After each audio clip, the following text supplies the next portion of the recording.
face à la juge Gruet avec David Barbet. L'invité face au greffier. Bonjour Benibi. Bonjour. Bienvenue, je suis le greffier d'Anne Gruet. C'est un plaisir de recevoir celui qui a chanté « Mais vous êtes fou, oh oui ». Dans quelques secondes, vous allez être face à la juge. Si certains en rêvent, d'autres l'ont redouté. Comment vous sentez-vous avant de rentrer dans son bureau ? Assez impressionné. Niveau de stress de 0 à 10 ? Alors, je n'ai pas de stress. Je suis quelqu'un de relax en général parce que j'ai toujours rien à me reprocher. Mais je pense avec la pression, là, je pense que je vais être à 2. Vous avez des craintes, des peurs ? Par rapport à quoi ? Par rapport à la rencontre avec la juge ?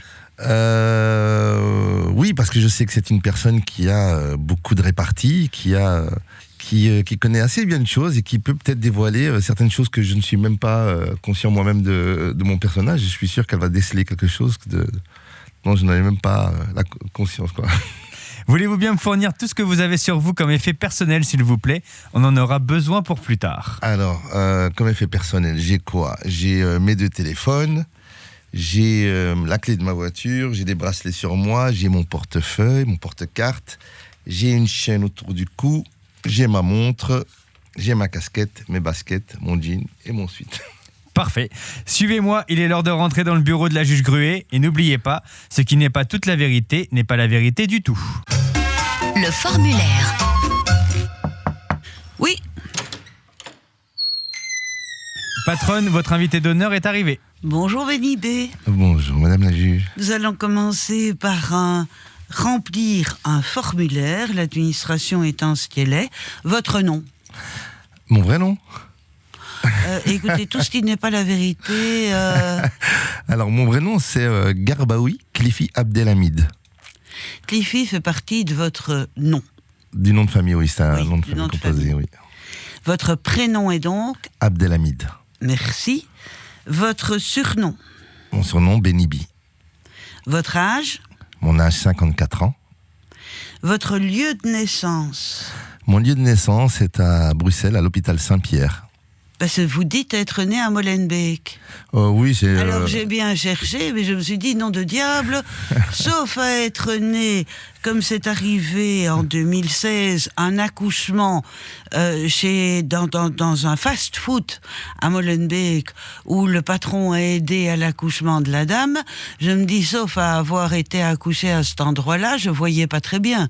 Mais si vous me dites Saint-Pierre, effectivement, c'est Bruxelles. Je vous le dis maintenant, parce que je le sais, mais à ma naissance, j'aurais pas pu vous dire que j'étais né à Saint-Pierre, j'étais trop petit, j'étais bébé. Ce que je comprends parfaitement bien, mais enfin, vous l'avez su assez rapidement, j'imagine. Oui, voilà. Votre profession ? Artiste. Votre signe astrologique ? Alors vous pouvez choisir ici votre signe astrologique à l'occidental, qui est Sagittaire, ou le signe astrologique du prénom Hamid, qui est Poisson. Je vais garder Sagittaire, si j'ai toujours défendu le fait d'être Sagittaire. Votre principale qualité ? C'est d'avoir beaucoup de principes et d'être proche de ma famille. Bien, ça se trouve de toute façon inscrit dans votre caractère normalement. Votre principal défaut ? Mon principal défaut est peut-être d'avoir trop de principes. Exemple ? J'essaye toujours j'attends des gens en fait d'être parfois irréprochables, d'avoir une conduite de qualité et puis de faire en sorte qu'ils n'abandonnent pas même quand c'est difficile pour eux. Vous avez des principes pour les autres ? Beaucoup plus que pour moi. Vous avez déjà commis une infraction, laquelle ? Tellement que ça. Des infractions. Allez. Avec mon métier, oui, des infractions de vitesse. Oui, dites les infractions de vitesse, c'est banal. Donnez-nous quelque chose d'un peu relevé. De relever, alors... Oui, un peu quelque chose comme la sauce piquante. Mais parce qu'une infraction, en général, c'est souvent, on fait le rapprochement de l'infraction au code de la route. Un délit de fuite. Non, par contre, il m'est arrivé un truc incroyable. Donc, par rapport à tout ce que je vous décris, par rapport à moi, je suis quelqu'un de très calme et de très posé. Et il m'est arrivé un jour sur l'autoroute en revenant du travail, une journée débordée, d'avoir subi une queue de poisson via un autre chauffard qui en plus de m'avoir Vous fait voyez que le poisson revient. oui, c'est pour ça que je ne l'ai pas choisi. Et du coup, en plus de la queue de poisson, il me faisait des signes. Et je vous jure, Madame la juge, je ne sais pas ce qui m'est arrivé. Il y a eu un dédoublement de personnalité en moi. Je l'ai suivi. Et puis, il y a une altercation qui a suivi. Et j'ai été détenu pour cette altercation alors que je n'étais pas en tort. Mais on m'a appris une chose, c'est qu'à partir du moment où j'ai suivi la personne, même si elle était en délit ou qu'elle avait failli me tuer sur l'autoroute, eh bien, j'étais moi-même en tort pour l'avoir suivi. Pour l'avoir suivi. Oui, en fait, la démarche de l'avoir suivi et qu'il y ait une altercation, c'est comme si c'était... L'altercation, peut-être. Il est sorti comment de l'altercation, l'autre? Oh, pas grand-chose, vous savez. C'est-à-dire? Il avait juste 3 points de suture à la lèvre. D'accord. Et la dent qui branlait en dessous? Vous êtes bien... Oui. Non, je pense pas. Non, on m'a pas parlé de dents. On m'a pas parlé de dents. Mais encore une fois, hein, c'était de l'autodéfense. J'allais pas dire de la self-défense, parce que j'en faisais moi-même. L'autodéfense, c'est peut-être un état de légitime défense. Légitime défense. Est-ce que vous étiez en état de légitime défense, laquelle doit être une réplique immédiate à l'acte qui vous porte atteinte? J'étais en légitime défense à partir du moment où j'ai voulu discuter avec cette personne et qu'elle a levé la main la première. Vous avez déjà été victime de quelque chose pour laquelle vous n'avez pas porté plainte? Exactement. Dites-moi. J'ai eu un très très très gros, une situation très grave dans ma vie. C'était une séquestration en fait, une séquestration violente dans laquelle je me suis heureusement bien sorti. Mais ça aurait pu être très très grave. Un petit règlement de compte? Pas du tout. Non, un petit abus de personne? Non, pas du tout. C'était une espèce de racket en fait sur une voiture que je voulais acheter. Oui. Et ces personnes-là m'attendaient pour me voler. Et finalement, n'ayant pas trouvé l'argent sur moi, m'ont séquestré. Jusqu'à ce que vous procuriez l'argent ou que quelqu'un de votre famille procure l'argent? Non, pas du tout. Non, ça a duré 7 minutes en fait. J'ai été colçonné, embarqué dans la voiture, menacé de mort. Et il m'a fallu 7 minutes pour essayer de me sortir de là. Et donc, en roulant, j'ai ouvert la porte et je suis sorti du véhicule. Joli. Voilà. Mais le rap a dû vous aider à pouvoir sortir d'un véhicule en marche. C'est pas le rap, c'est le sport que j'ai fait durant 12 ans. Donc j'étais 8 ans élève et puis 4 ans élève instructeur. Et je pense que c'est ça qui m'a sauvé en fait. Quel sport? C'est un art martial, self-défense. C'est un art martial ancestral militaire japonais, le Goshin Jutsu. Et Jiu-jitsu? Goshin Jutsu. Ah, Goshin, oui. Et donc cet art martial m'avait mis dans une situation, une posture où j'étais très très confiant, j'étais vraiment très posé. J'étais déjà d'ailleurs élève enseignant. Et ça m'a aidé à réfléchir, à trouver une solution. J'étais confiant et j'ai réussi à déstabiliser les agresseurs. Donc c'est ce qui, à mon avis, a fait qu'ils ont commis des fautes. Vous savez, je suis très croyant et j'ai très peur de Dieu. Donc j'ai laissé Dieu s'en occuper et il s'en est occupé. Donc ces personnes-là ont fait 5 ans de prison. Et 1 an après la sortie de prison, l'individu est décédé. Pensez-vous que mon compte-rendu sera bon pour vous à la fin de notre entretien? Je vous fais confiance. Je fais confiance à votre expérience. Non seulement à la justice de Dieu, mais à la justice des hommes. Oui, puisque heureusement il existe une justice des hommes à laquelle je crois et qui fait que justement j'ai pu moi avoir cette ligne de conduite jusqu'à aujourd'hui, malgré toutes les expériences que j'ai eues dans ma vie, que j'ai vécues avec les jeunes de la rue et avec la police, puisque je descends des quartiers soi-disant le fréquentés, comme vous le savez. Et avec qui j'ai affaire. Vous en avez parlé, on y reviendra. Oui. Votre chanson préférée du moment, donc celle qui vous trotte en tête pour le moment, je vous défends de donner le titre de Vous êtes fou.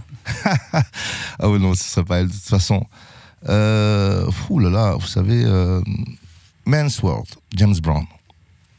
Merci beaucoup, vous pouvez bien sûr chanter les premières notes. Chanter James Brown, This is a man's world. C'est le moment d'en savoir plus sur vous, Benny B. C'est les questions de la patronne Anne Gruet. L'interrogatoire. Alors vous avez connu le succès et puis vous avez décidé de faire une pause pour trouver la mère de vos enfants. Est-ce que vous pensez avoir pris le bon chemin quand vous regardez dans le rétroviseur ? Sans aucun doute. Sans aucun doute. Pourquoi ? Si j'avais pas fait ça, parce qu'à l'époque, quand c'était fini, enfin quand on s'est séparé avec le groupe, je pouvais effectivement continuer à chanter, à faire des petites soirées, des petits clubs ou des petites scènes. Et je n'ai pas voulu parce que je savais très bien et pertinemment que si je continuais dans cette voie-là, je terminerais peut-être célibataire ou sans enfant. Et je ne voulais pas du tout parce que déjà moi, jeune, j'adorais les enfants de mes frères et sœurs.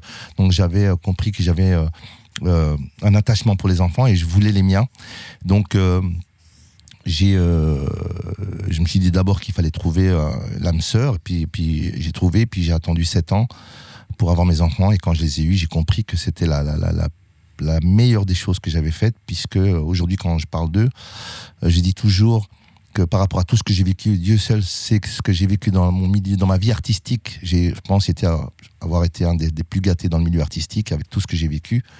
Mais rien n'est comparable à la naissance de mes enfants. C'est un truc de dingue. Et alors, petite question, mais c'est pour ma curiosité propre. Comment un père est-il certain que l'enfant qu'il voit naître est le sien ? Eh bien, parce que quand mon fils est né, oui. aussi bizarre que c'était, j'ai vu ma mère. J'ai vu des visages qui me parlaient. Donc vous saviez que c'était oui, le vôtre. Oui, je savais. Et votre fille ? Et ma fille, alors c'est aussi bizarre que vous le disiez, que c'est... On va arrêter le sujet là, non ? Non, mais ça va, il n'y a pas de souci. C'est juste que j'ai attrapé une hypersensibilité en fait quand j'ai eu mes enfants.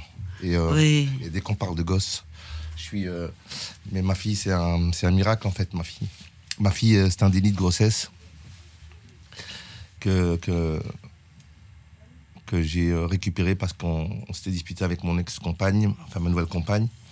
Et donc, elle pensait que je ne voulais pas. Et j'ai jamais compris pourquoi, puisque j'ai un amour inconditionnel envers les enfants. Et quand je l'ai récupéré, aujourd'hui, ma fille, j'ai une relation très, très, très spéciale avec elle. Donc, c'est quelque chose vraiment d'incroyable. Donc ma fille... Elle se prénomme comment ? Imen, ça veut dire...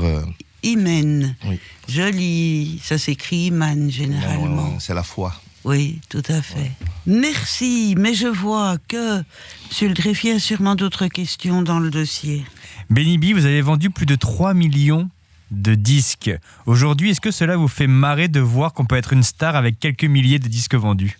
Non, je vais pas m'en marrer ni m'en moquer. Je veux dire juste que voilà, aujourd'hui c'est plus difficile par rapport aux artistes puisqu'il y a des streamings, le streaming gratuit. Enfin, aujourd'hui il y a Internet, on peut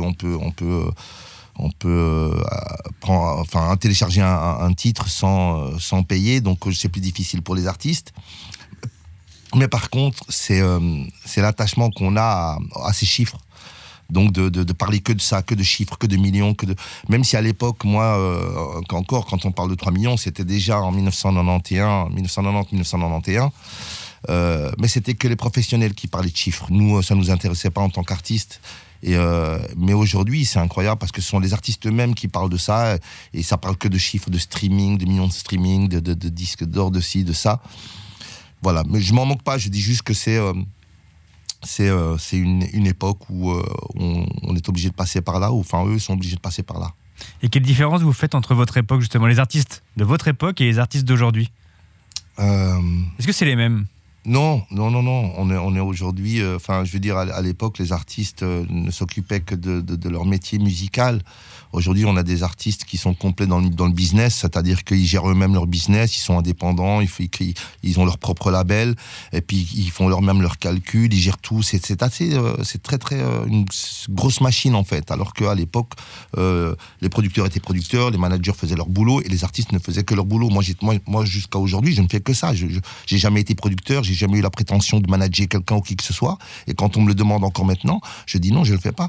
Moi, j'ai gardé mon statut d'artiste et l'innocence d'un artiste. Ça veut dire que je fais que ce que j'aime. Je ne sais faire que ça, que de monter sur scène et de danser. Je n'ai pas la prétention de pouvoir manager quelqu'un. Je peux donner des conseils, mais voilà, ça ne regarde que moi. Et puis la différence, c'est que on prenait plus de plaisir. Alors aujourd'hui, moi, j'ai compris qu'il y avait des artistes de studio et des artistes de scène. Vous pouvez avoir de très très bons artistes de studio. Dès que vous allez les voir sur scène, ça va être naze, quoi. Ça va pas être bon, ça va pas être... C'est la plupart des artistes d'aujourd'hui. Alors, oui, parce que les artistes ne performent plus sur scène. Et alors, ce qu'il y a aussi, c'est que vous avez ces portables, vous avez des artistes qui se filment carrément sur scène, juste pour avoir sur l'écran la foule, parce qu'il n'y a que ça qui les intéresse. Et alors, ce qui est aussi triste, c'est que leur public à eux ne regarde même plus l'artiste, ils le regardent à travers l'écran. Donc, ils ont l'impression de regarder, mais ils ne regardent pas. Et ils sont juste là pour filmer, pour dire qu'ils étaient là. Moi, aujourd'hui, j'ai toujours pas mon portable en main quand je monte sur scène et je m'adresse à mon public, je les regarde dans les yeux et j'arrive même des fois, les gens, je m'étais fait la remarque, c'est très très rare où je vois quelqu'un qui me filme avec son portable parce qu'il y a tellement, je distribue tellement d'informations sur scène, c'est-à-dire la danse, quand je m'adresse à quelqu'un, quand je fais quelque chose, que finalement avec le portable on peut pas me suivre. Donc ça c'est la différence en fait. Vos parents vivent toujours? Mes parents sont décédés. À vous, on va repartir là. Ah oui, Mes d'accord. parents sont décédés. Mon père est décédé en 2005. Mon père représentait le gros pilier de la maison, en fait. C'était un homme incroyable. C'était un bœuf. C'était quelqu'un de très, très costaud. Il faut savoir que moi, je suis enfant d'une famille nombreuse. 9 enfants, dont 6 garçons, 3 filles. J'étais le dernier des garçons, le plus petit. Et l'avant-dernier de la famille. Et tous mes frères, c'était comme mon père. On est assez costaud dans la famille. Et du coup, mon père est décédé en 2005. Quand il est décédé, ça a été terrible. Ça a été un truc de malade. Je me suis dit, ça y est, j'ai perdu mon pilier. J'ai perdu. Il était strict, mais il était pas violent. Il levait pas la main sur nous et il n'en avait pas besoin. Et il avait un cœur grand, il avait beaucoup d'amour pour nous et il était très ouvert. Il me disait toujours, mon fils, moi je te fais confiance, tu décides. Par exemple, quand moi j'ai voulu quitter l'école, j'étais pas mauvais à l'école, mais je disais à mon père, voilà, j'ai plus envie d'être à l'école, j'ai envie de travailler et puis de vous aider. Il m'a dit oui, à une condition que tu quittes l'école et demain tu travailles. J'avais surtout envie de faire quelque chose dans ma vie et d'aider mes parents. Quand je dis faire quelque chose dans ma vie, c'était tout de suite. C'était pas attendre que j'ai un diplôme et surtout aider mes parents, en fait. Parce que moi, quand j'ai travaillé, mon salaire, je donnais, je pense qu'à l'époque, c'était une histoire de 900 €, je pense, 36 000 francs belges. Et je donnais 500 € à mes parents. Donc, et moi, j'étais un garçon qui avait 400 €, mais qui vivait chez ses parents, qui payait pas de facture. Et j'étais riche. Et puis, il y avait ma mère. Et ma mère, ma mère est décédée en 2014. Et quand ma mère est décédée, en fait, mon père est mort une deuxième fois. Puisqu'en fait, je ne m'étais pas rendu compte que ma mère avait comblé le trou pendant toutes ces années que mon père avait disparu. Quel était le plat qu'elle vous préparait, votre maman, quand vous alliez la voir? Oh, c'était classique. C'était souvent des tagines de viande, pommes de terre, petits pois carottes. Et puis voilà. Et puis ma mère. Elle cuisinait bien? Oui, oui. Elle faisait du pain, elle faisait des pâtisseries. Pâtisserie préférée? J'ai pas le nom de cette pâtisserie. C'est une espèce de pâtisserie de pâte qui est frite dans l'huile. Mais qui c'est délicieux. Il y en a beaucoup, hein. Ah oui, mais non, mais c'est pas... La corne de gazelle, peut-être? Non, pas celle-là. C'est rien en rapport avec les cornes de gazelle ou les pâtisseries que vous connaissez. C'est un truc très... ça n'a pas de forme, c'est très bizarre, c'est allongé, c'est un cigare. Ceux qui m'entendent vont sûrement le reconnaître. On va la reconnaître. Ils venaient d'où, vos parents? Alors, mon père, il venait de Ceuta, la fameuse enclave... Ceuta, l'enclave espagnole, oui. Au point du Maroc. Et ma mère, sur le village en face, c'était une paysanne. Ma mère, elle vivait dans les montagnes, Castillojo. Oui. Et mon père travaillait sur les routes et il avait les papiers espagnols puisqu'il est né à Ceuta. Oui. Et donc, il a épousé ma mère. Il a eu 6 enfants. Il a acheté une maison à Tanger en 75. Et puis, il a décidé de prendre la route et d'amener ses 6 enfants au Maroc. Et les 3 autres sont nés en Belgique, dont moi, mon frère et ma petite sœur. On va maintenant analyser vos effets personnels, cher Benibi. Oui. La saisie. Patronne, parmi les objets de Benibi, on y retrouve donc 2 téléphones, un portefeuille également. Puis-je avoir le portefeuille, s'il vous plaît? Oui, je vous laisse le téléphone, hein, monsieur le greffier. Par contre, le portefeuille, c'est pour la patronne. Moi, je vous récupère les téléphones. Ouais. Portefeuille.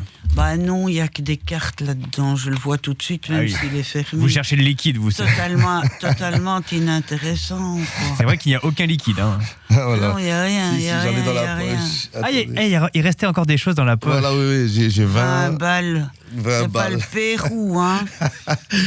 Voilà, madame la juge, tout ce que j'ai. Et des pièces. Bon, passez toujours la carte d'identité, hein. Passez-moi le reste. Ah, vous n'avez pas de cheveux. Non. Pendant une dizaine d'années, je rasais mes cheveux. Vous avez 2 téléphones, Benny B. Oui. Pourquoi ? Alors, aussi simple que ça a l'air, mais en fait, je n'ai besoin que d'un seul, mais je n'arrive pas à transférer mes WhatsApp sur l'autre téléphone. Alors, je suis très très calé en téléphone, mais là, il y a un souci parce que j'arrive à transférer les 2 applications WhatsApp, mais tous les messages que j'ai dans le premier téléphone qui sont très très importants, où il y a des archives, des numéros et tout ça, les messages ne suivent pas. Donc, j'ai pas eu le temps de m'en occuper, et rien qu'à cause de WhatsApp, je me trimballe avec le 2e téléphone aussi, parce que je reçois mes messages WhatsApp sur le premier, et l'autre, voilà, qui est plus moderne, la qualité d'image est incroyable, ce sont des ordinateurs en fait, il y a tout dedans. Moi je fais tout là-dedans, c'est mon ordinateur portable.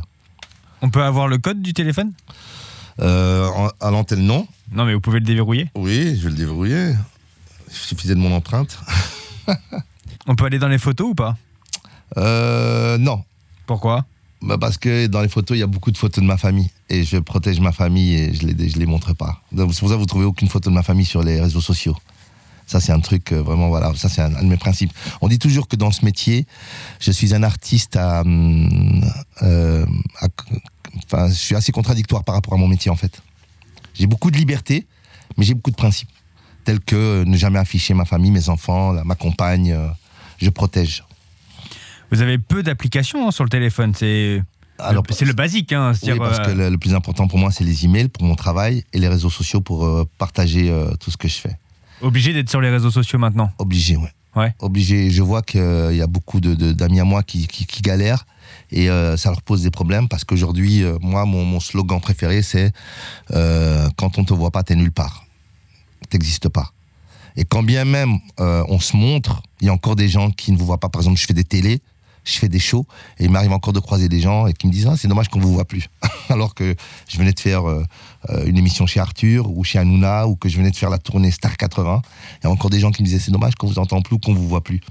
Et c'est marrant, donc c'est vraiment... les réseaux sociaux sont importants parce que ça permet de montrer à des personnes qui sont de l'autre côté de la planète, de dire « Finalement, il est toujours là, il travaille », et puis d'apprendre des choses et de partager des choses. Vous avez également beaucoup de bracelets, de bijoux. Oui. Ça correspond à quoi ? Alors évidemment les montres, j'aime les belles montres, et puis les bijoux parce que je pense que moi même si j'aime les tatouages, j'ai pas de tatouage, mais je pense que d'avoir c'est un peu comme Madame la juge, hein, d'avoir des beaux bijoux autour des bras, des trucs comme ça permet de montrer qu'on prend soin de soi et que on a un petit côté fun. Je trouve que c'est comme quand on met un pot de fleurs sur une fenêtre, ça embellit des choses. Je pense qu'il y a des bijoux qui peuvent embellir des bras, des mains, des personnages. Ce sont des cadeaux à vous, ou ce sont des gens qui vous les ont offerts ? Alors, pas spécialement. C'est marrant que vous parliez de cadeaux parce que en fait, j'essaie de dire aux gens de m'offrir le moins en moins de cadeaux parce que j'ai eu la chance de tout avoir. Et je m'achète beaucoup moi-même, que ce soit en vêtements, en basket, je m'achète tout. Donc du coup, j'ai déjà tout. Et alors aussi, je suis difficile. Parce que justement, je fais en sorte que tout me corresponde à mon image, parce que ce sont aussi des choses que j'utilise sur scène, et ou en interview ou en photo. Donc j'essaie d'avoir des trucs qui sont... je vais pas avoir un truc excentrique, ou si demain on vient m'offrir un collier excentrique trop coloré ou trop... Et qu'est-ce que vous en faites alors ? Soit des cadeaux qu'on ne vous offre pas parce que vous l'interdisez, ou des cadeaux qu'on vous a offerts, vous participez à la Houma ? C'est quoi la Houma ? La Houma, la collecte collective, la collecte générale pour aider les plus pauvres, les nécessiteux, comme on dit. Je suis très indépendant dans ce que j'entreprends, c'est-à-dire que quand je donne aux nécessités... Vous avez fait l'opération Thermos. Oui, à une époque. Oui, ça me dit quelque chose, ça, mais c'est vrai. Mais en fait, quand c'est collectif, ce sont par exemple des émissions ou des gens, des artistes qui me proposent de faire des trucs. Mais moi, personnellement, quand je fais quelque chose, c'est toujours très discret, c'est toujours personnel. Je veux dire, voilà, je vais donner à un mendiant ou à une personne qui en a besoin. Pas plus tard qu'hier, je me promenais chez Carrefour, je faisais des courses et j'étais accosté par un couple avec un chariot, et ils avaient leur fille qui était quand même âgée, je crois qu'elle avait 10 ans, elle était dans le chariot, et ils m'arrêtent, je pensais qu'ils allaient me demander un renseignement, je pensais qu'ils faisaient leurs courses chez Carrefour, et en fait c'était un groupe de Syriens qui, je pense, habitaient au petit château et qui faisaient leurs courses, mais ils n'avaient pas d'argent, ils avaient besoin, ou je sais pas quoi. Et voilà, j'ai mis ma main à la poche, je leur ai donné, et eux, en contrepartie, ils m'ont donné des bénédictions, puisque ça se fait chez nous. Et voilà, et je prends volontiers. Benny B, c'est le moment du compte-rendu de la patronne. Le jugement. Merci Benny B d'avoir répondu à nos questions. Il est maintenant l'heure du compte-rendu de l'entretien. Puis-je vous demander un instant de silence? La patronne réfléchit. Face à la juge Gruet. Patronne, c'est à vous.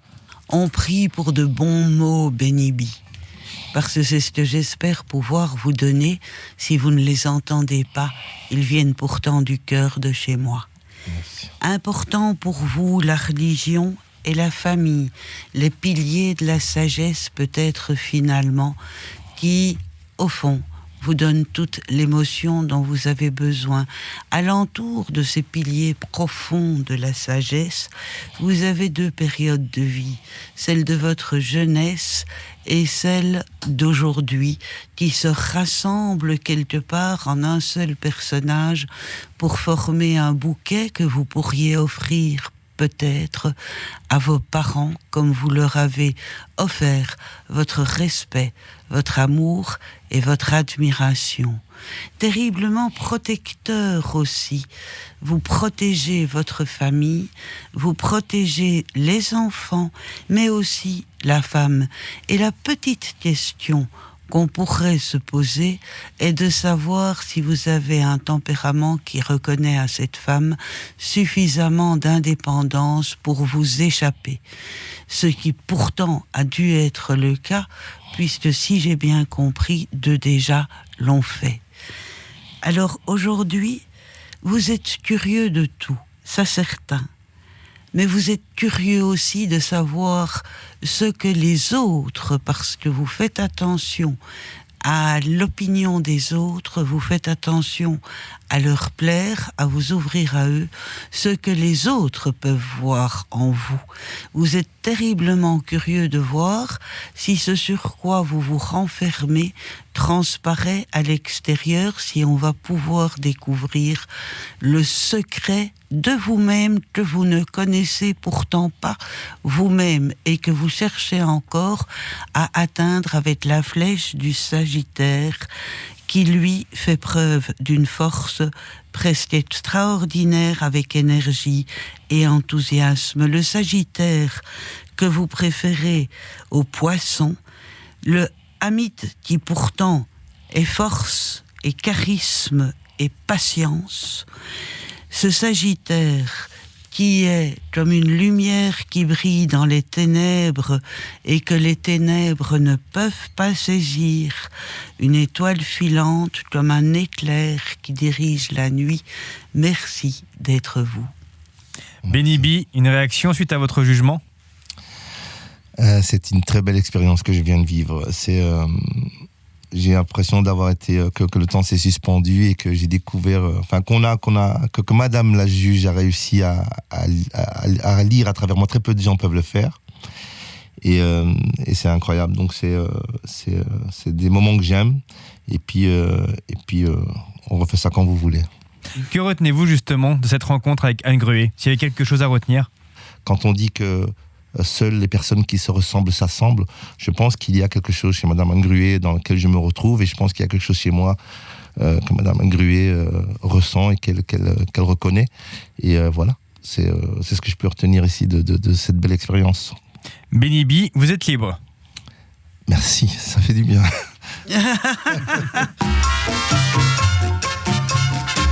Face à la juge Gruet. Un podcast Vivacité.